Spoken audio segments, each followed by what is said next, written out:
Қайырлы күн, құрметті көрермендер, менің каналыма қош келдіңіздер.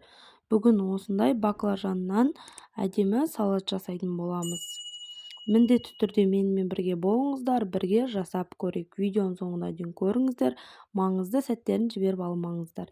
Ең алдымен баклажанымызды жуып тазалап, осылай турап, бір қасық тұз салып, осылай баклажанның көлеміне байланысты тұз салып, араластырып қойып қоятын боламыз. Менде мұнда 600 грамм баклажан, сол себепті кіші шай қасықпен бір қасық баклажан салып тұз сап қойдым.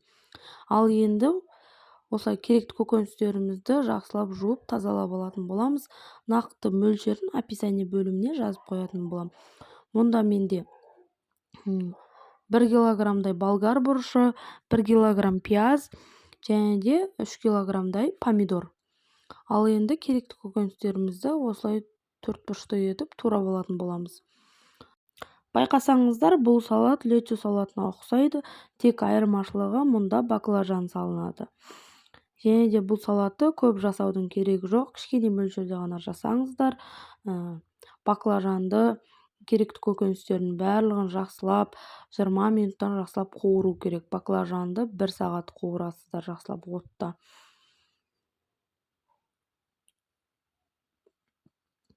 Осылай болгар бұрышында жақсылап төртбұрышты етіп турап аламыз.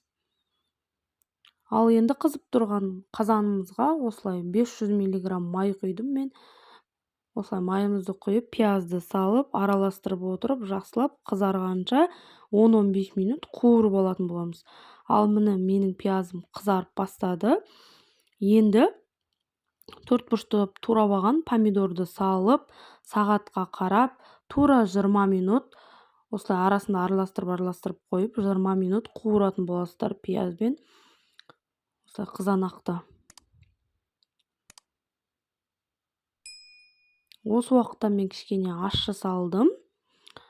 Ал енді болгар бұрышын да салып, араластырып, жақсылап тағы 20 минут пісіріп алатын боламыз.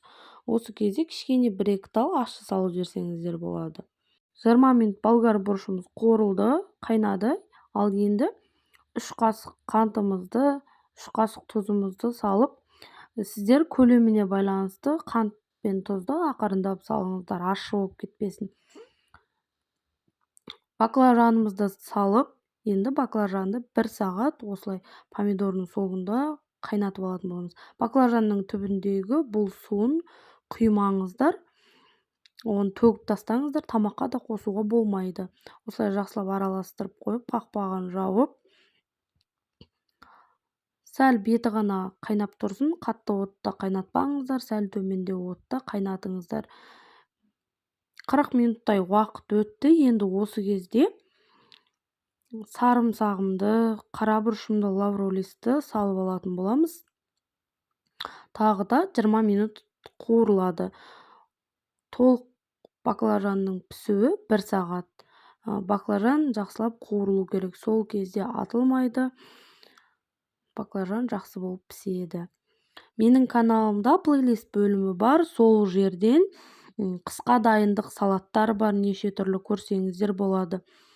Ал енді мантабаркымызға осылай банкаларымызды төңкеріп, крышкасын, қақпағын жақсылап буулап алатын боламыз. 5 минуттай осылай жақсылап микробын өлтіріп алыңыздар. Енді салатымызды салып, бетіне 3-4 қасық уксусымызды тамызып, қақпағын жауып, банкаларымызды орап қоятын боламыз бір күнге. Міндетті түрде жасап жеңіздер, дәмі сондай әдемі болады. Нанмен қыс мезгілінде тамақ ретінде де жесеңіздер болады. Дәмі өте күшті болып шығады. Помидорын көбірек қоссаңыздар, сулы әдемі болып шығады. Каналыма тіркелмеген болсаңыздар, тіркеліп, бір кнопканы ерінбей басып, достар, лайк басып, комментарийге өз пікірлеріңізді жазып қойыңыздар. Сіздермен бірге болған Әсем.